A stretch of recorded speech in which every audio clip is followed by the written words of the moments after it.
Hello everyone, my name is Onish Singh. I am welcoming you again in this Python series. In the last video we have seen the for loop concept in Python. I hope you understood that concept, and we have covered few basic examples related to for loop. In this video what we are going to do is that we are going to discuss about some standard examples related to for loop. Okay इस video से हम कुछ standard for loop programmes करेंगे जिससे आपके for loop का concept और clear होगा और आपको आसानी से फॉर लूप को समझने में आसानी होगी और अच्छे से. ओके तो without wasting any time let's get started. पहला प्रोग्राम जो मैंने आप लोगों के लिए लिया है उसमें सिंपल सा आप एक लिस्ट बनाओ जिसमें कई सारे एलिमेंट रख दो. ठीक है, और उन सारे एलिमेंट्स का आपको डेटा टाइप पता करना है. सपोज करो आपकी रिक्वायरमेंट है प्रोग्राम में कि आप एक लिस्ट बना रहे हो जिसमें कई सारे एलिमेंट्स पड़े हुए हैं. उन सारे एलिमेंट्स का आपको डेटा टाइप्स जानना है, किस टाइप के हैं वो सारे एलिमेंट. तो मैंने इस लिस्ट में अच्छा एग्जाम्पल बनाने के लिए सभी टाइप के जितने टाइप के डेटा टाइप होते हैं सबको ले लिया है. ठीक है, मोस्टली सबको लिया है, कुछ को छोड़ के. ओके तो यहाँ पे मैंने पहले एक इंटीजर लिया है, यहाँ पे मैंने फ्लोट लिया है, ये कॉम्प्लेक्स है, ये बूल वैल्यू है, बूल टाइप का है, ये str टाइप का है, ये ट्यूपल टाइप का है, ये लिस्ट टाइप का है, ये डिक्शनरी टाइप का है. तो आप देख सकते हो यहाँ मोस्टली मैंने सभी टाइप के डेटा टाइप्स को की वैल्यूज को स्टोर कर लिया है. फिर मैंने क्या किया है, एक फॉर लूप चलाया है. तो फॉर लूप का सिंटैक्स आई होप आपको याद होगा, for each elements in sequence. यही था. सीक्वेंस में हमारा क्या है अभी, डेटा लिस्ट. तो डेटा लिस्ट का एक एक एलिमेंट आइटम में आएगा. ठीक है, तो जब पहला एलिमेंट आएगा जो 0th इंडेक्स पे होगा वो सबसे पहले आएगा. तो वो यहाँ पे 1452 आके स्टोर हो जाएगा और यहाँ से उसका टाइप मिल जाएगा मुझे. तो मैं इसको रन करता हूँ, आप देखो. ओके थोड़ा कमेंट यहाँ पे था.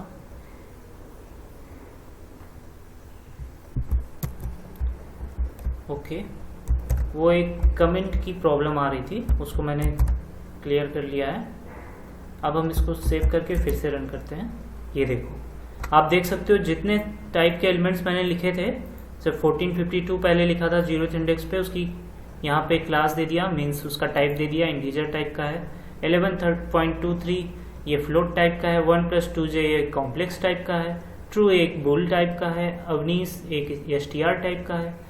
और ये स्क्वायर ब्रैकेट्स लगा हुआ है तो इसलिए इसके अंदर के सभी एलिमेंट ट्यूपल टाइप के हैं. ये लिस्ट टाइप का है, ये डिक्शनरी टाइप का है. तो इस तरह की आपकी कोई रिक्वायरमेंट अगर प्रोग्राम में हो तो आसानी से आप उसको फुलफिल कर सकते हो. ओके आगे बढ़ते हैं, अपना नेक्स्ट प्रोग्राम देखते हैं.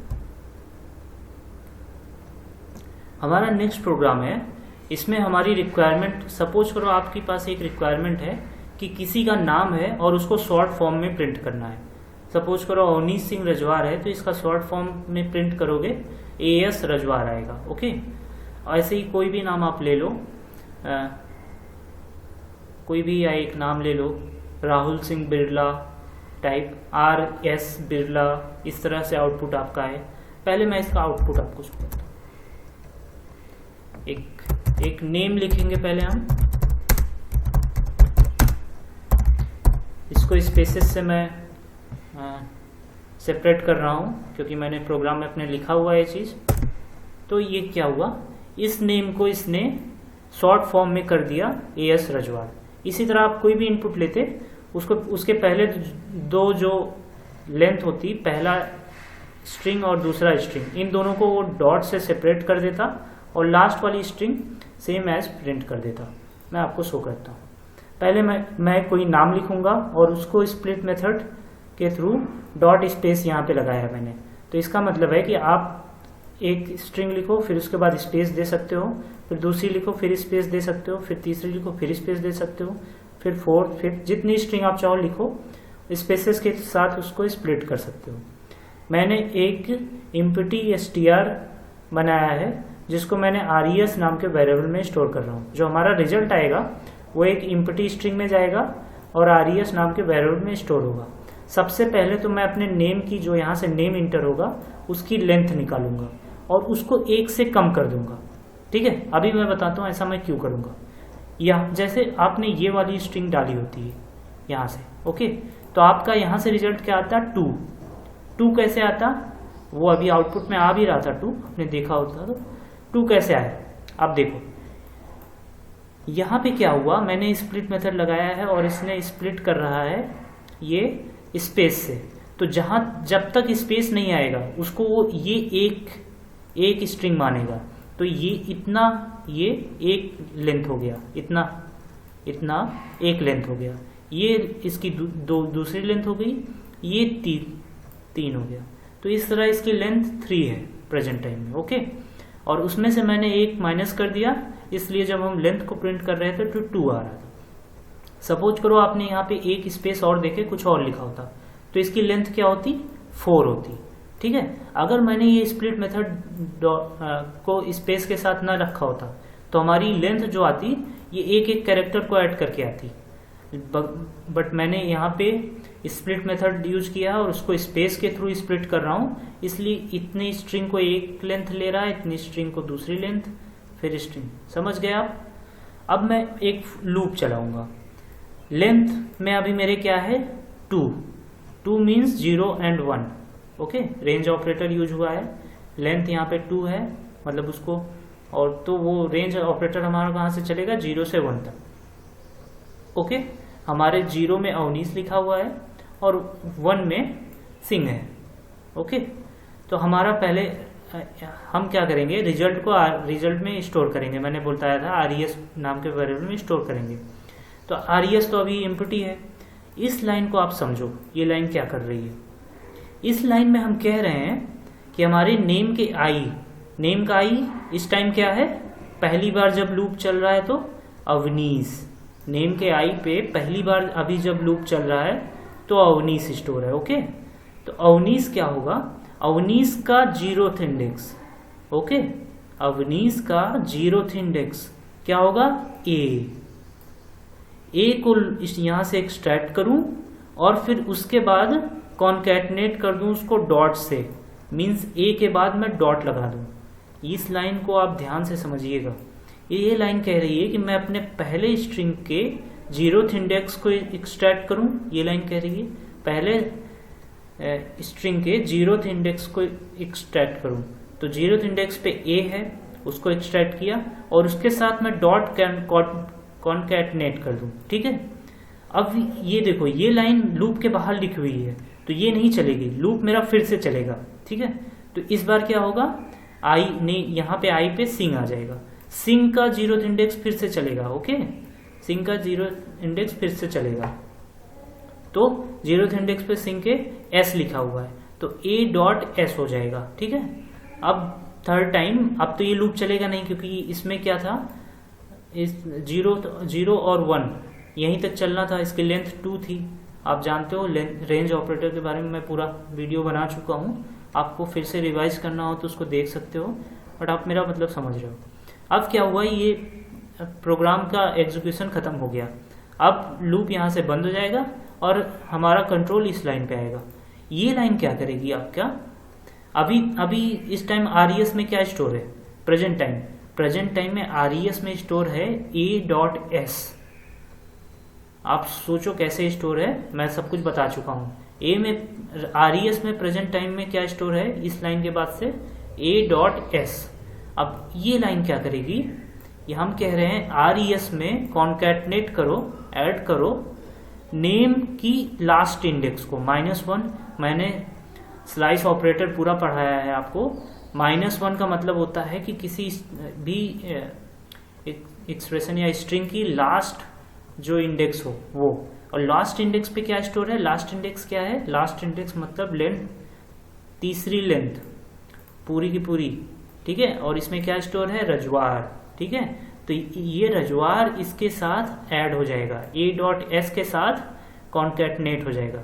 तो हमारा क्या रिजल्ट आएगा, फाइनल रिजल्ट a.s रजवा।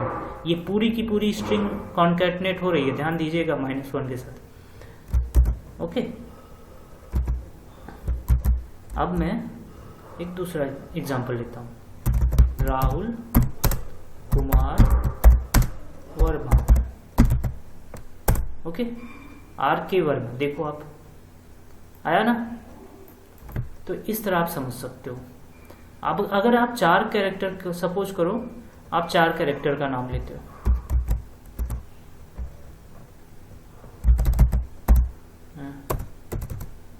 अभी, अवनीश सिंह, रजवार। ये देखो, ये आपके लास्ट कैरेक्टर को, इसका मैंने लॉजिक यही लगाया है कि लास्ट कैरेक्टर को छोड़ के उसके पहले जितने भी है सबकी 0th इंडेक्स को लेके डॉट के साथ सेपरेट करता जाए और फिर लास्ट में जो लास्ट स्ट्रिंग है उसको साथ में ऐड कर दे। ठीक है, आई होप ये आपको समझ में आ गया होगा। आगे बढ़ते हैं। इस प्रोग्राम में हम क्या कर रहे हैं कि हम prime numbers between the ranges print करेंगे। सपोज करो आपको 50 से 300 के बीच के सारे प्राइम नंबर्स प्रिंट करने हैं, तो आप क्या करोगे, इस तरह प्रोग्राम करोगे।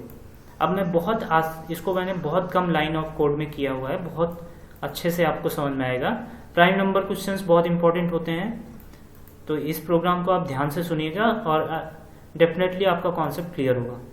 ठीक है, यहाँ पे मैंने एक n1 नाम के वेरिएबल लिया जिसमें मैं स्टार्टिंग रेंज उसकी, जहाँ से वो नंबर चाहता है, सपोज करो 50 से 300 के बीच में उसको प्राइम नंबर प्रिंट करने हैं, तो 50 यहाँ पे वो स्टार्टिंग रेंज लिखेगा जहाँ से वो चाहता है, और n2 नाम के वेरिएबल में वो लिखेगा जहाँ तक वो चाहता है, मतलब उसकी जहाँ जिस रेंज तक वो चाहता है वो रेंज लिखेगा। ठीक है, अब देखो मैंने एक फॉर लूप चलाया, उसमें n1 और n2 + 1 लिखा है। ठीक है, मीन्स सपोज करो वो 50 से 300 के बीच में चाह रहा है, तो यहाँ पे 50 आ जाएगा।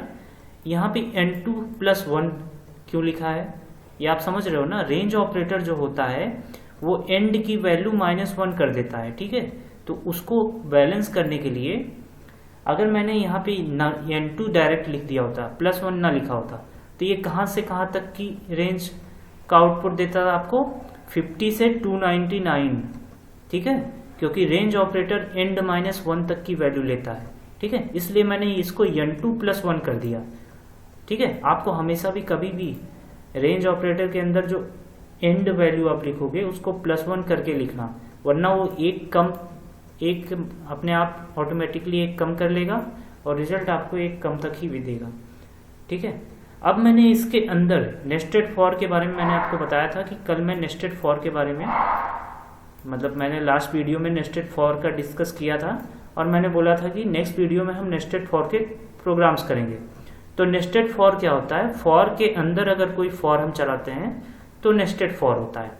ठीक है, तो इसमें इस लाइन में हम क्या कर रहे हैं, इसका मतलब है इसमें हमने फॉर आई इन रेंज, एक आई नाम का वेरिएबल लिया जिसमें आप फॉर का सिंटैक्स तो जानते ही हो, रेंज 2, num + 1। आप ध्यान दीजिएगा ये कैसे चल रहा है। ठीक है, पहले यहाँ से सपोज करो 50 से 300 तक का आपको प्राइम नंबर चाहिए, तो यहाँ से 50 आके num में स्टोर हो जाएगा। ठीक है, ओके। और हम क्या कर रहे हैं, हम अपना जो ऑपरेशंस करेंगे वो 2 से स्टार्ट करके उस नंबर तक करेंगे। ठीक है, ये नम जो है हमारा एंड वैल्यू है, ये यहाँ से आ रही है, यहाँ से जो भी चीज़ें रेंज है, रेंज का एक एक एलिमेंट यहाँ पे आके स्टोर हो रहा है। ठीक है, अब देखो आप, मैंने यहाँ पे क्या किया है, मुझे सबसे पहले तो ये बताना चाहिए था कि प्राइम नंबर होता क्या है। अब मैं बता देता हूँ कि आपको प्राइम नंबर क्या होता है। प्राइम नंबर वो नंबर होते हैं जो या तो 1 से डिवाइड हो या फिर खुद से, वो नंबर और किसी भी डिजिट से डिवाइड ना हो। अगर वो नंबर किसी भी और नंबर से डिवाइड हो गया तो वो प्राइम नंबर नहीं होगा। जैसे कि 7 एक प्राइम नंबर है, 5 एक प्राइम नंबर है, 3 एक प्राइम नंबर है। पहले हम 3 की ही बात करते हैं। 3 को आप लो तो 3 1 से डिवाइड हो रहा है, और उसके अलावा वो किसी नंबर से नहीं डिवाइड हो रहा है, वो उसके अलावा वो खुद से डिवाइड हो रहा है बस। 5 को लो, 5 भी सिर्फ 1 से डिवाइड हो रहा है, या तो फिर वो पूरी तरह से खुद से डिवाइड हो रहा है। 7 को लो, 7 भी या तो पूरी तरह खुद से डिवाइड हो रहा है या फिर पूरी तरह 1 से डिवाइड हो रहा है, उसके अलावा और किसी से नहीं डिवाइड होगा। सपोज करो 37 भी सिर्फ या तो 1 से डिवाइड होगा या तो 37 खुद से डिवाइड होगा। सपोज करो 47 भी ऐसा ही है। तो ये सारे प्राइम नंबर है। प्राइम नंबर वो नंबर्स हैं जो या तो 1 से डिवाइड होते हैं या तो खुद से, ठीक है। और ये दोनों रिक्वायरमेंट जरूरी है, ठीक है। 1 से भी डिवाइड होना चाहिए उनको, और उनको खुद से भी डिवाइड होना चाहिए। 1 से तो सारे नंबर डिवाइड होते हैं, ठीक है। अब क्या करते हैं, और उनको और किसी भी नंबर से डिवाइड नहीं होना चाहिए। 1 और खुद से के अलावा किसी और नंबर से डिवाइड नहीं होना चाहिए अदरवाइज। तो इस लाइन में मैंने क्या लिखा है, जो नंबर है, ठीक है, जो नंबर है वो परसेंटाइल आई में मैं क्या स्टोर कर रहा हूं, 2 से लेके उस नंबर के पहले। सपोज करो आपको 37 को, यहां पे मैं एक कमेंट लिख देता हूं, आपको समझ में आएगा। सपोज करो आपके पास जो नंबर है जिसको आप चेक कर रहे हो 37 है, ठीक है। यहां से 37 आया है यहाँ पे, इसका मतलब है कि 2 से 36 तक की सारी वैल्यूज को हम चेक करेंगे। देखो मैंने यहाँ पे num +1 नहीं किया है, ध्यान देना, यहाँ पे सिर्फ मैंने num लिखा है। तो यहाँ से इस लाइन से 37 अगर आ रहा है तो वो 36 बन जाएगा। तो 2 से 36 के बीच की हम वैल्यूज को ही यहाँ पे चेक करेंगे, ठीक है। यहाँ पे मैं लिख दे रहा हूँ 2 to 36। अब इस लाइन में मैंने क्या लॉजिक लिखा हुआ है, ये से इस लाइन में देखो, तो मैंने लिखा है 2 से 36 के बीच में किसी भी नंबर से अगर मेरा 37 डिवाइड हो गया, अगर मेरा नंबर जो 37 है 2 से 36 के बीच की किसी वैल्यू से पूरी तरह डिविजिबल हो गया, तो मेरा लूप जो है वहीं ब्रेक हो जाना चाहिए। ब्रेक मतलब मेरा एग्जीक्यूशन वहीं बंद हो जाना चाहिए, कुछ नहीं होगा। अगर डिवाइड हो गया तो क्या होगा, वो प्राइम नंबर नहीं होगा, क्योंकि मैंने आपको लॉजिक बताया प्राइम नंबर वही नंबर होते हैं जो या तो खुद से या फिर 1 से डिवाइड हो, उसके अलावा वो किसी और नंबर से अगर डिवाइड हो गया तो वो प्राइम नंबर नहीं होगा।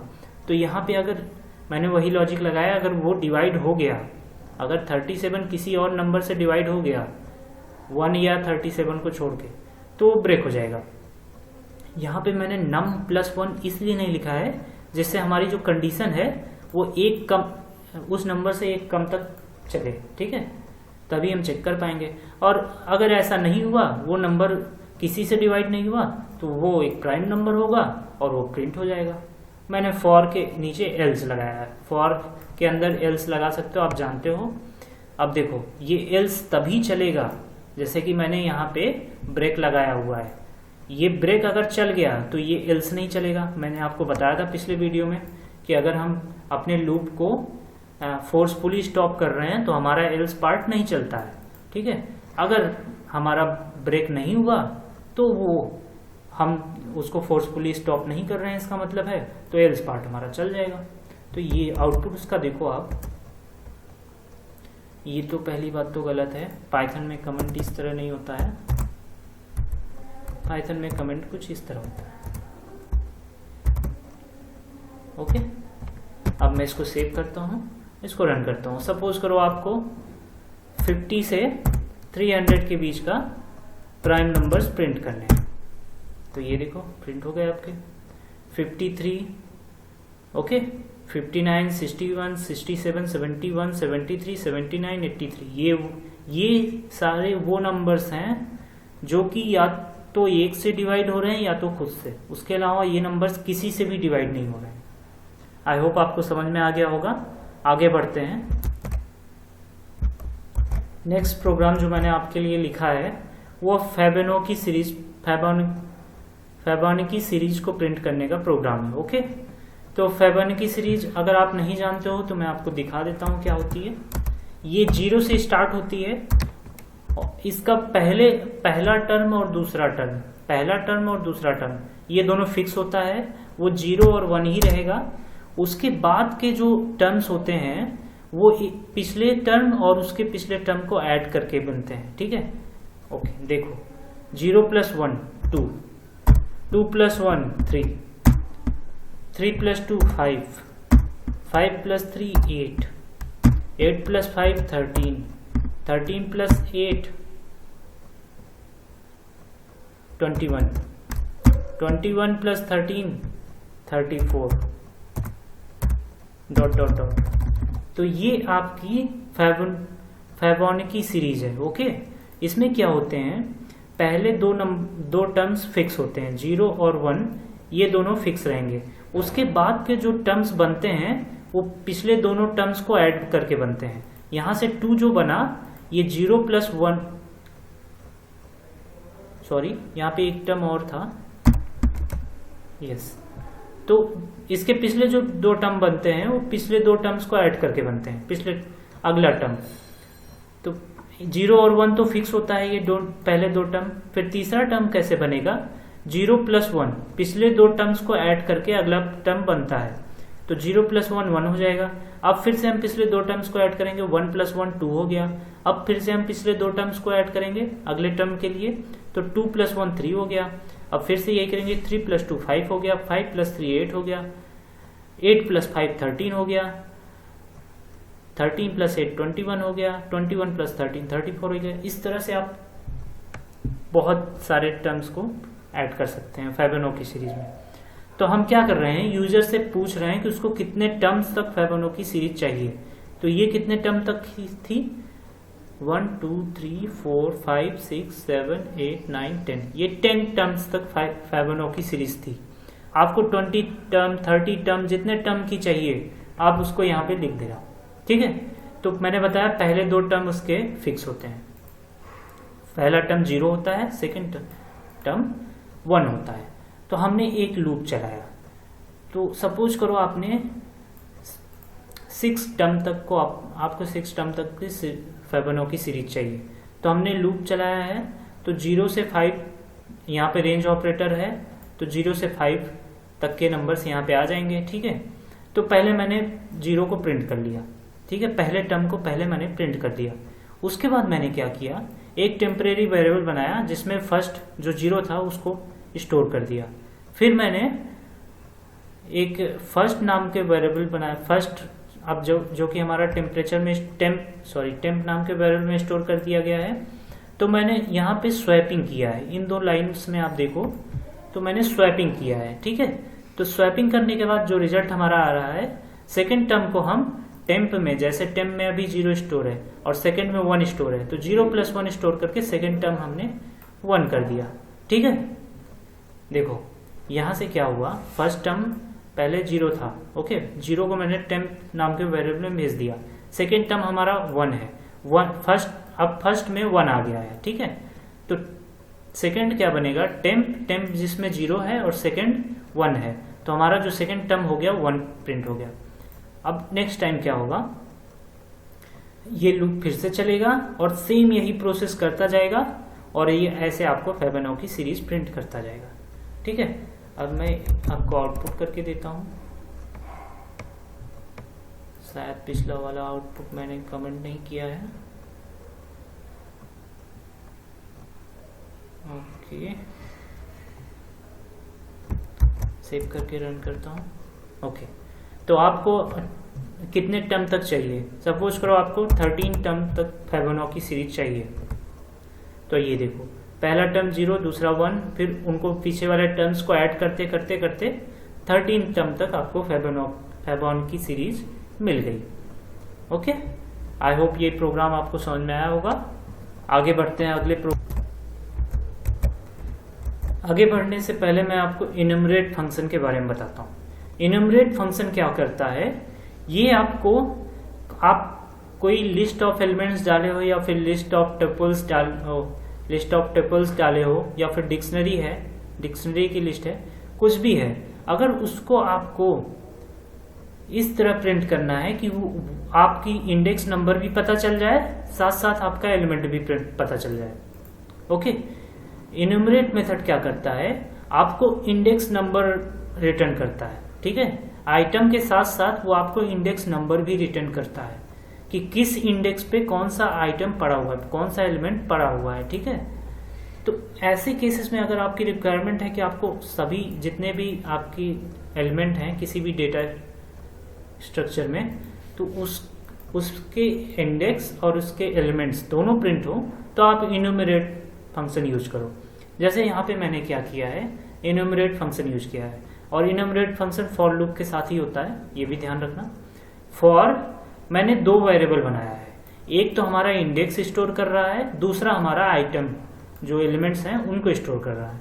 इन इन्यूमरेट मेथड मैंने लिखा, और मैं यहाँ पे एक ट्यूपल ले रहा हूँ, ठीक है। ये पूरा एक ट्यूपल लिया है, और ये फंक्शन के अंदर आपको इन्यूमरेट फंक्शन के अंदर आपको एलिमेंट लिखने होते हैं। ये इन्यूमरेट पहला वाला ब्रैकेट जो है ये इन्यूमरेट के लिए है। तो मैंने यहाँ के एक ट्यूपल लिया है, इसमें मैंने एल, तो अब मैंने प्रिंट में क्या किया है, यहाँ पे मैंने फॉर्मेटिंग के लिए इस सिंबल को लगा दिया जिससे इंडेक्स और आइटम सेपरेटेड आए। तो आपका आउटपुट कैसे आएगा देखना, ये देखो, ये बता रहा है कि 0th इंडेक्स पे हमारे 12 पड़ा हुआ है, फर्स्ट इंडेक्स पे हमारे अभी पड़ा हुआ है। मैं आपको शो कर देता हूं, ओके। आप देखो यहाँ से 0th इंडेक्स पे आपके 12 पड़ा हुआ है, फर्स्ट इंडेक्स पे अभी पड़ा हुआ है, सेकंड इंडेक्स पे ये वैल्यू पड़ी हुई है, ओके। थर्ड इंडेक्स पे आपका ये वैल्यू पड़ी हुई है, फोर्थ पे ये। तो अगर आपकी रिक्वायरमेंट ऐसी है कि आपको इंडेक्स नंबर के साथ साथ आइटम्स को प्रिंट करना है, तो आप इन्यूमरेट मेथड यूज करो, और ये लूप के साथ ही यूज होता है, ये भी ध्यान रखने का, ओके। आगे बढ़ते हैं अगले प्रोग्राम की तरफ। हमारा अगला प्रोग्राम क्या है, बहुत फेमस प्रोग्राम है, सभी ने इसके बारे में सुना होगा। टेस्ट नंबर इज आर्मस्ट्रॉन्ग और नॉट, ओके। अब पहले आपको बताऊंगा आर्मस्ट्रॉन्ग नंबर क्या होते हैं। आर्मस्ट्रॉन्ग नंबर्स वो होते हैं जिनकी लेंथ का जो क्यूब हो, लेंथ की पावर हम निकालते हैं, जितनी लेंथ हो। सपोज करो आपके पास 45 है, तो इसकी लेंथ क्या है, 2 है। तो इसके अलग अलग डिजिट्स का हम पावर 2 करेंगे और उनको फिर ऐड करेंगे। अगर यही सेम नंबर हमको मिल गया तो ये आर्मस्ट्रॉन्ग नंबर होता है। ये ध्यान दीजिए, इसमें लेंथ बहुत इंपॉर्टेंट है।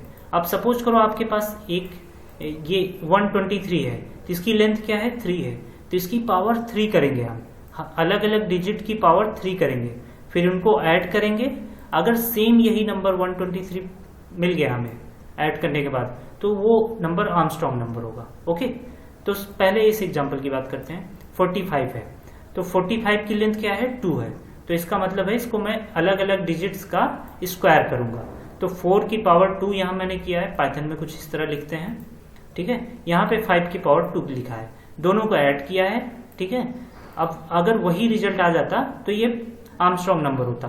तो ये क्या होगा, 16 + 25, 16 + 25 आपका क्या हो जाएगा, 41, ठीक है। तो 41 45 के बराबर नहीं है, तो इसलिए आर्मस्ट्रॉन्ग नंबर नहीं है। अब आप इस वाले प्रोग्राम पे आओ। इसकी लेंथ क्या है, 3 है, तो मैं क्या करूंगा, अलग अलग डिजिट्स का क्यूब निकालूंगा, ठीक है। तो पहले 1 का क्यूब निकाला, इस तरह पाइथन में लिखते हैं अगर आपको 1 की पावर 3 लिखना है तो फिर मैं 2 का क्यूब निकाला, फिर मैं 3 का क्यूब निकाला, ओके। तो इसका रिजल्ट जो आया वो भी 123 के बराबर नहीं हुआ, तो इसलिए ये भी आर्मस्ट्रॉन्ग नंबर नहीं हुआ, ओके। तो आर्मस्ट्रॉन्ग नंबर आपको समझ में आ गया होगा क्या होता है। अब आते हैं प्रोग्राम की तरफ। इंटर एनी नंबर, सपोज करो कोई नंबर इंटर किया आपने। अब मैं यहाँ पे अपने नंबर्स को लेंथ मेथड मुझे इसमें यूज करना है, और जो आप जानते हो लेन मेथड जो है ये स्ट्रिंग का मेथड है, आप इसको इंटीजर वैल्यू के साथ यूज नहीं कर सकते हो। इसलिए मैं यहाँ से जो इनपुट ले रहा हूँ उसको स्ट्रिंग के रूप में लूंगा, ठीक है। इंटीजर ले रहा हूँ लेकिन उसको स्ट्रिंग के रूप में लूंगा। तो अब यहाँ से मैंने एक लॉजिक चलाया है। इस डिजिट मैंने आपको पढ़ाया था, इस डिजिट स्ट्रिंग का एक मेथड है जो चेक करता है कि हम जो इनपुट डाल रहे हैं वो इंटीजर है कि नहीं, वो एक डिजिट है कि नहीं। तो यहाँ से चेक करेगा कि आप जो कोई नंबर इंटर कर रहे हो चेक करने के लिए कि वो आर्मस्ट्रॉन्ग है कि नहीं, वो एक डिजिट है कि नहीं। डिजिट मीन्स उसमें नंबर्स हैं कि नहीं, ठीक है। अगर वो नहीं है, डिजिट नहीं है, तो यहीं से आपका प्रोग्राम बंद हो जाएगा। ये लाइन आपकी चल जाएगी, ठीक है। इनवैलिड इनपुट आपसे बोलेगा कि आपने इनवैलिड इनपुट डाला है, मैं रन करके आपको दिखा देता हूँ। सपोज करो आपने इस तरह कुछ इनपुट डाला होता तो ये आपको शो कर देगा इनवैलिड इनपुट, आप आगे जाओगे ही नहीं। अब मैंने बताया था लेंथ बहुत इंपॉर्टेंट होती है, आर्मस्ट्रॉन्ग नंबर्स में लेंथ बहुत इंपॉर्टेंट होती है। तो जो लेंथ पहले हम एक अपने जो इनपुट करा रहे हैं इंटीजर, उसकी लेंथ नाम के वेरिएबल में स्टोर कर लेंगे और निकाल के। फिर मैंने एक res नाम का वेरिएबल बनाया जिसमें मैं रिजल्ट स्टोर करूंगा। स्टार्टिंग में इसको 0 कर दिया मैंने। एक मैंने लूप चलाया, जो हमारा नंबर है वो एक एक करके डिजिट में आ जाए। अब देखो यहाँ से 45 जो नंबर था उसमें से 4 करके डिजिट में आ जाए, हाँ, और डिजिट का मैं जो लेंथ होगी उसके साथ स्क्वायर कर दूंगा। यही चीज मैं इस लाइन में भी कर रहा हूँ और यही चीज मैं इस लाइन में भी कर रहा हूँ।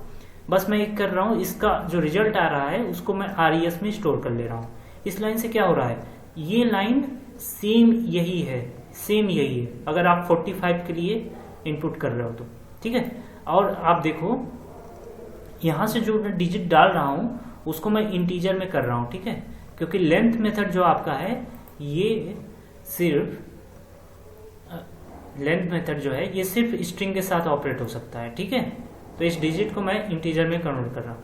एल्स, सपोज एल्स, अब देखो यहाँ पे मैंने फॉर चला लिया, फॉर चल गया, जितने नंबर थे, सपोज 123 था, पहले 1 आया डिजिट में, 1 के लिए मैंने ये ऑपरेशन किया, फिर 2 आया, 2 के लिए किया, फिर 3 आया, 3 के लिए किया। अब तो लूप का एग्जीक्यूशन खत्म हो जाएगा क्योंकि नंबर्स खत्म हो गए।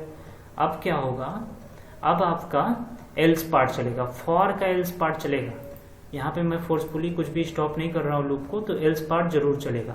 अगर आपका रिजल्ट, जैसा कि मैंने बताया था, यहाँ से जो आप ऑपरेशन कर रहे हो इसको ऐड करने के बाद आपका जो रिजल्ट आएगा वो उस नंबर के बराबर हो गया तो वो आर्मस्ट्रॉन्ग नंबर होगा। वही मैंने यहाँ पे किया है। अगर आपका रिजल्ट जो आया वो जो नंबर आप डाले थे उसके बराबर आ गया, जो आप यहाँ से नंबर इनपुट किए थे उसके बराबर आ गया, तो वो आर्मस्ट्रॉन्ग नंबर होगा। नहीं आया तो आर्मस्ट्रॉन्ग नंबर नहीं होगा, ठीक है। ये अगर प्रोग्राम अगर आपको नहीं समझ में आया तो आप उसको फिर से मेरी सारी बातें वापस से रिपीट करके सुन लो।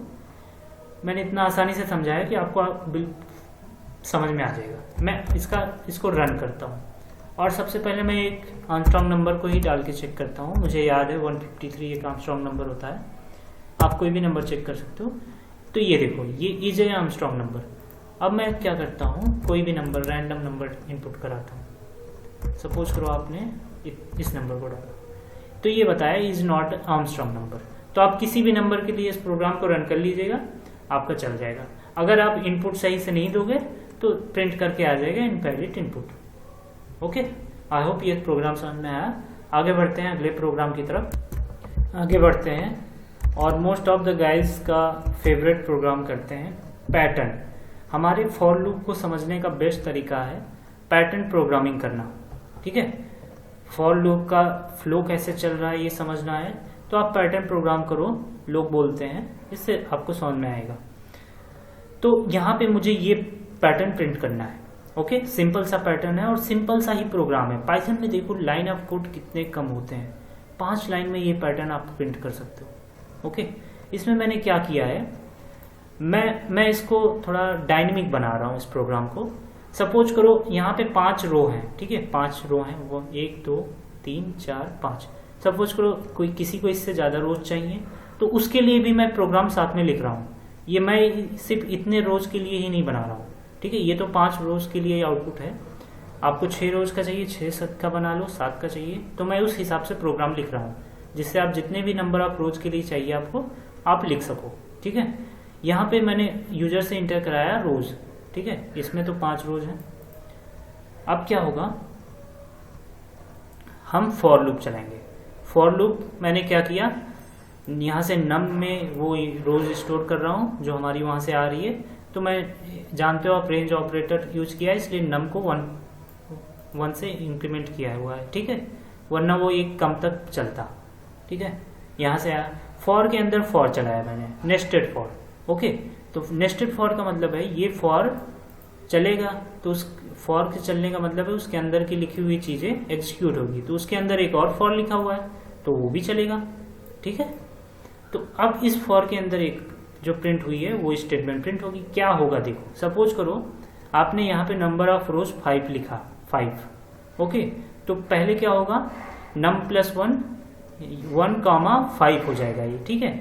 अभी रेंज ऑपरेटर आपने num तक चलाया होता तो 1 4 होता है, तो +1 कर दिया तो 1 5 हो जाएगा। तो पहले i में क्या जाएगा, 1 जाएगा, ठीक है। अब ये लाइन चलेगी, for j in range 1 i + 1 लिखा है मैंने, मीन्स अभी रेंज ऑपरेटर चला है तो 1 0 था ये, तो +1 कर दिया तो 1 हो गया, ठीक है। 1 की वैल्यू 1 हो गई। अब यहाँ पे 1 1 लिखा हुआ है, ठीक है। अब ये जाएगा j के पास तो क्या होगा, 1 यहाँ पे प्रिंट होगा, तो प्रिंट में क्या लिख के आ जाएगा, j में 1, ठीक है। और फिर एंड में एक स्पेस मिल जाएगा, ठीक है। वहीं से हमारा ये लूप बंद हो जाएगा, तो हमारी लाइन टर्मिनेट हो जाएगी, ठीक है। और ये प्रिंट स्पेस जो है ये लाइन को चेंज कर देगा, ठीक है। नेक्स्ट लाइन पे हमारा फ्लो आ जाएगा प्रोग्राम का। ये लाइन इसने 1 प्रिंट कर दिया, अब इसका फ्लो यहाँ पे आ चुका है, ठीक है।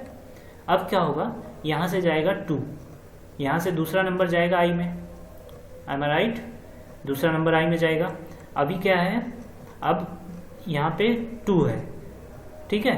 तो जब यहाँ पे आएगा तो यहाँ पे 1 स्टोर i में तो 1 आएगा, रेंज मेथड की वजह से ये i अगर सिर्फ लिखे होते, मैं 1 + 1 ना लिखा होता तो 1 1 होता, +1 लिखा तो 2 हो गया, यहाँ से 2 यहाँ पे आ गया। अब क्या होगा, j के पास क्या क्या नंबर जाएगा, 1 और 2, पहली बार 1 जाएगा, दूसरी बार 2 जाएगा।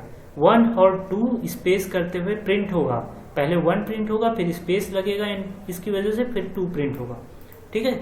उसके बाद नंबर खत्म हो जाएंगे तो ये वाला लूप यहीं से टर्मिनेट हो जाएगा, ठीक है। लेकिन ये वाला लूप अभी चल रहा है, ठीक है।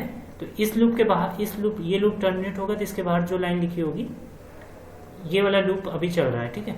फिर से अब यहाँ पे 3 के लिए जाएगा ये, ठीक है। ऐसे ही 3 के लिए कैलकुलेशन होगा, 1 2 3 प्रिंट होगा, फिर अगली लाइन 1 2 3 4 होगा, फिर अगली लाइन में 1 2 3 4 5 होगा, ओके। अब क्या होगा, यहाँ से ये लूप बंद हो जाएगा और ये आपको ये पैटर्न प्रिंट हो जाएगा। मैं इसको रन करता हूँ, सपोज करो 5 रोज डालो, तो ये सेम पैटर्न प्रिंट हुआ ना, देख लो आप, वही पैटर्न प्रिंट हुआ। अब मैंने बताया था मैं इसको डायनेमिक बना रहा हूँ। सपोज करो किसी को रिक्वायरमेंट है कि इसको 8 रोज प्रिंट करना है, ये देखो आप, ये 8 के लिए भी आप कर सकते हो, तो मैंने इसको डायनेमिक बनाया, आपके ऊपर है। तो आई होप ये प्रोग्राम आपको समझ में आया होगा। आगे बढ़ते हैं। सिमिलर प्रोग्राम है लास्ट के जैसे, इसमें मैं ज़्यादा टाइम नहीं लूँगा।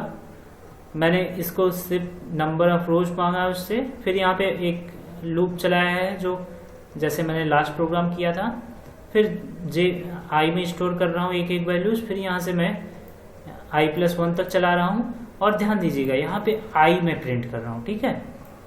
तो पहली बार जब आएगा तो एक बार i आएगा, मतलब 1 आएगा, तो यहाँ पे 1 प्रिंट हो जाएगा। जब दूसरी बार चलेगा तो यहाँ से 2 आएगा, 2 मीन्स यहाँ से जब j में चलेगा तो 2 बार 2 आएगा, ठीक है। तो 2 बार 2 प्रिंट हो जाएगा। तीसरी बार चलेगा और फिर ये अंदर वाला लूप चलेगा तो यहाँ पे 3 बार 3 आ जाएगा, तो 3 बार 3 प्रिंट हो जाएगा। इस तरह आपके नंबर्स प्रिंट होते जाएंगे, ठीक है। ये प्रोग्राम आप आसानी से देख के समझ जाओगे। इसमें मुझे सेम एज प्रीवियस प्रोग्राम की तरह है, आप इसको कॉपी पेन में लिख के समझोगे तो आपको बहुत आसानी से ये समझ में आ जाएगा, ठीक है। आगे बढ़ते हैं अगले प्रोग्राम की तरफ। ये प्रोग्राम हमारा है, ये थोड़ा लॉजिक बेस्ड है। क्यों है? क्योंकि मैं इसमें थोड़ा लॉजिक लगा के प्रिंट करने की कोशिश कर रहा हूँ। ये हमारा पैटर्न है, एस्ट्रिक एस्ट्रिक लगा हुआ है और बीच में हमारा पैटर्न खाली है, ठीक है। ये बेसिकली एक ये ट्राइंगल को प्रिंट कर रहा है, ठीक है। तो इसको कैसे करेंगे देखिएगा ध्यान से। मेरे पास जो नंबर है, उस कोई नंबर आया उससे एक कम, रेंज ऑपरेटर लगाया है, नम लिखा है, तो मतलब जो भी सपोज करो 5 की रोज है तो 4 तक के नंबर यहाँ आई में जाके स्टोर हो जाएंगे। फिर जे में सेम मैंने वही किया है। फिर मैंने जो कंडीशन लगाया वो आप ध्यान से समझिए क्यों इस तरह किया है मैंने। मैं कह रहा हूं कि एस्ट्रिक तभी प्रिंट करो जब जे 0 हो, जे की वैल्यू 0 के बराबर, ठीक है। जे मतलब हमारा कॉलम 0 हो, ठीक है। कॉलम आप कह सकते हो, आई को आप कह सकते हो रो, जे को आप कह सकते हो कॉलम। तो जे की वैल्यू जब 0 हो, सब ये लाइन, तब आप एस्ट्रिक प्रिंट करो, ठीक है। ये कॉलम 0 और रो 0 है, ठीक है, तो ये एक एस्ट्रिक प्रिंट करो। अब दूसरी कंडीशन और लगा रहा हूँ, ठीक है, और लगा रहा हूँ तो इसका मतलब इन तीन कंडीशंस यहाँ पे मैंने लिखा है, तीनों में से कोई भी सही हुई तो वो एस्ट्रिक प्रिंट कर देगा, ठीक है। और लगा रहा हूँ, ध्यान दीजिएगा, ठीक है। तो अगर आई की वैल्यू नम से एक कम हो तब एस्ट्रिक प्रिंट करो। आई की जो वैल्यू हो, तो नम में मैंने 5 लिया है, आई की वैल्यू जब 4 हो जाए तब एस्ट्रिक प्रिंट करो, ठीक है। तो ये लाइन के लिए शो कर रहा है। और आई बराबर जे हो, जब आई की वैल्यू रो की वैल्यू और जब रो और कॉलम की वैल्यू एक जैसी हो जाए, मीन्स ये लाइन, तब ये प्रिंट हो जाए, ठीक है। मैंने प्रिंट कर दिया है एस्ट्रिक। अदरवाइज कुछ ना प्रिंट हो, एक स्पेस लग जाए बस। सपोज छोड़ो हमारी ये तीनों कंडीशन फुलफिल नहीं हुई, तो हमारा हम क्या प्रिंट कर रहे हैं, एक स्पेस प्रिंट कर दे रहे हैं, ठीक है। इस लाइन के थ्रू हम लाइन चेंज कर दे रहे हैं और वहीं पे स्पेस लगा के एंड कर दे रहे हैं और दूसरी लाइन में आ जा रहे हैं, ठीक है। तो आपको समझ में आया होगा। मैं क्या करता हूँ, रन करता हूँ, 5 के लिए ही रन करता हूँ। ये आप देखो आ गया। अब आप डायनेमिक प्रोग्राम में कर रहा हूँ तो ये 7 रोज लिखता हूँ, तो उसके लिए भी चलना चाहिए बिल्कुल। ये 7 रोज के लिए भी चला। तो ये आप ये वाली लॉजिक कॉपी में लिखिएगा, समझिएगा। मैंने बहुत सोच समझ के इसको लिखा है, तो आपको आसानी से समझ में आ जाएगा। ओके, थोड़ा टाइम कम है इसलिए मैं इतना जल्दी बता रहा हूँ, बट ये आसान है, आपको आसानी से समझ में आ जाएगा। आप 1-2 बार इसको समझोगे, लॉजिक लिख के अपने कॉपी पेन पे एक एक लाइन समझोगे तो आसानी से आपको समझ में आ जाएगा। आगे बढ़ते हैं अगले प्रोग्राम की तरफ। अब इस प्रोग्राम में हम क्या डिस्कस करने वाले हैं, फ्लोइड्स ट्रायंगल पैटर्न, ठीक है। फ्लोइड्स ट्रायंगल आप जान लो पहले क्या होता है। उसमें नंबर्स, फ्लोइड्स ट्रायंगल एक ट्रायंगल है जो कि नंबर्स को सम करते हुए प्रिंट किया जाता है। सपोज को 1 पहली रो में 1 होगा, सेकेंड रो में 2, 3, थर्ड रो में 4, 5, 6, 7, 8, 9, 10। ये देख रहे हो प्रीवियस नंबर एक ऐड होता जा रहा है। आगे भी आप अगली रो भी लगाओगे तो 16, 17, 18, 19, 20 इस तरह से लिखी जाएगी। ओके, तो मैं क्या कर रहा हूँ, नंबर ऑफ रोज जैसे हर प्रोग्राम में ले रहा हूँ, इसमें भी ले रहा हूँ।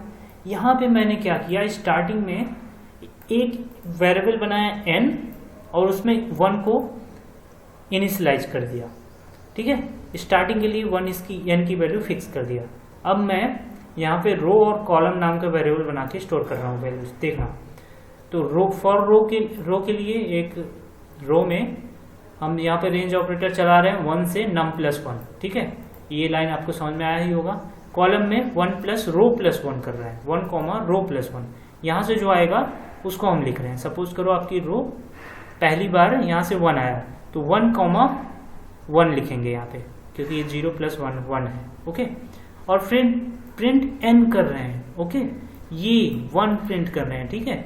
और फिर क्या कर रहे हैं, वहां से यहाँ से इसको एंड कर दे रहे हैं, स्पेस लगा के एंड कर दे रहे हैं इस लाइन को। पहली लाइन में 1 प्रिंट किया हमने, यहाँ से 1 प्रिंट किया, फिर स्पेस लगाया और उसको एंड किया, फिर n+1 कर दिया, ठीक है।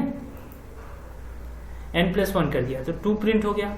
अब अगली बार लूप चलेगा तो वो 2, 3 प्रिंट करेगा, फिर से लूप इस तरह चलेगा तो फिर 4, 5, 6 करेगा, फिर 7, 8, 9, 10, फिर 10, 11, 12, 13, 14 इस तरह से करता जाएगा। ओके, तो इसमें ज़्यादा कुछ नहीं है, बस हमें सेट करना है एक वैल्यू n = 1 और उस वैल्यू को इंक्रीमेंट करते जाना है। जैसे ही हम एक नंबर को प्रिंट करें, यहाँ से हम जब दूसरे रो में आएंगे तो 2 को यहाँ से प्रिंट करेंगे और इंक्रीमेंट कर देंगे 3।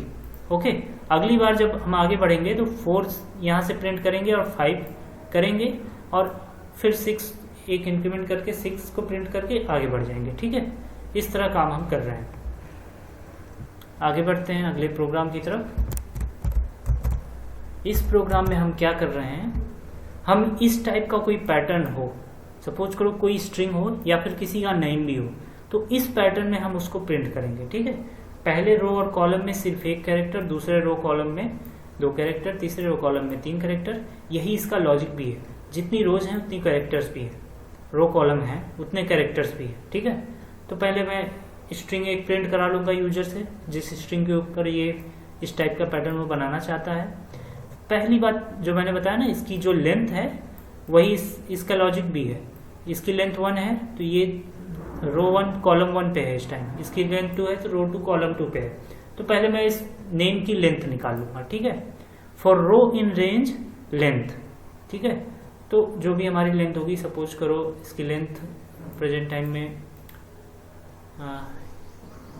1 2 3 4 5 6 है।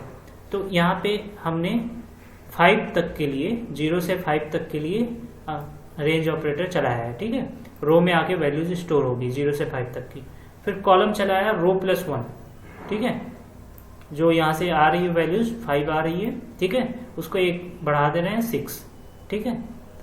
तो कॉलम चला दिया। फिर प्रिंट क्या किया हमने, नेम का जो कॉलम है, पहली बार आप सोचो, पहली बार लेंथ इसकी 6 है तो पहली बार क्या आएगा, इसमें 0 आएगा, ठीक है। 0 से 5, ये देखो आप इसको देखो, इसकी लेंथ क्या है 1 2 3 4 5 6, ओके 6 है। हमने यहाँ पे लेंथ, रेंज के अंदर लेंथ लिख दिया, तो यहाँ पे क्या होगा 0 से 5 तक के नंबर आ जाएंगे। तो पहली बार 0 इसमें जाएगा, तो 0 क्या होगा, यहाँ से इंक्रीमेंट हो जाएगा, 0 + 1 हो जाएगा, ठीक है, 1 हो जाएगा। तो 1 जो पहला कैरेक्टर है, जो पाइथन का पहला कैरेक्टर है, यहाँ पे कॉल में 1 आ जाएगा, ठीक है। और नेम ऑफ 1, नेम ऑफ 1 क्या है, P है, तो यहाँ से P प्रिंट हो जाएगा। और फिर एंड में एक स्पेस देके हम लाइन को एंड कर दे रहे हैं, ठीक है। वहीं से अगली बार क्या होगा, 1 आया है यहाँ से, लेंथ इसकी 1 आई, ठीक है। रो में 0 और 1 आया। अब ये क्या होगा, 2 हो जाएगा। यहाँ से 1 आई, यहाँ पे रो प्लस 1 कर रहे हैं तो ये हमारा 2 हो जाएगा। तो इसमें क्या जाएगा, कॉल में 0 और 1 जाएगा कॉल में, ठीक है। कॉल में 0 और 1 जाएगा। तो 0 नेम के 0th और 1 इंडेक्स पे जो जो चीजें लिखी होगी वो स्पेस के साथ प्रिंट होती जाएंगी। तो कैसे होगा ये काम, 0th इंडेक्स पे P लिखा हुआ है, 1 इंडेक्स पे Y लिखा हुआ है, तो 0 और Y प्रिंट हो जाएगा, P और Y।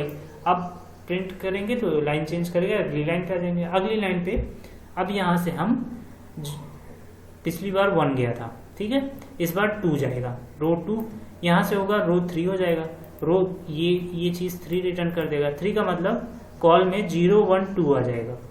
तो हम क्या कर रहे हैं, 0 1 2 की इंडेक्सेस को प्रिंट करते जा रहे हैं। तो 0th इंडेक्स पे P है, फर्स्ट इंडेक्स पे Y है, सेकंड इंडेक्स पे T है। तो ये तीनों वैल्यूज इस बार प्रिंट हो जाएगी स्पेस के साथ, ठीक है। इस तरह ये प्रोग्राम आपका चलेगा। तो आई होप ये प्रोग्राम आपको समझ में आया होगा। तो इस वीडियो में हम इतना ही करेंगे। मैंने ट्राई किया कुछ स्टैंडर्ड प्रोग्राम्स लेने की, तो आई होप कि आपको समझ में आया होगा। अगर नहीं भी समझ में आया होगा तो ये प्रोग्राम आप देखिएगा, कॉपी पेन लेके एक बार समझिएगा, डेफिनेटली आपको समझ में आ जाएगा। ये कुछ ऐसे प्रोग्राम्स थे जो आपको बहुत हेल्पफुल होंगे। आगे वीडियो में हम वाइल लूप के बारे में पढ़ेंगे और उस जो कुछ प्रोग्राम हमारे लूपिंग के छूट गए होंगे उसको वाइल लूप के अंदर हम कवर कर लेंगे। So thank you so much for watching this video. See you next time.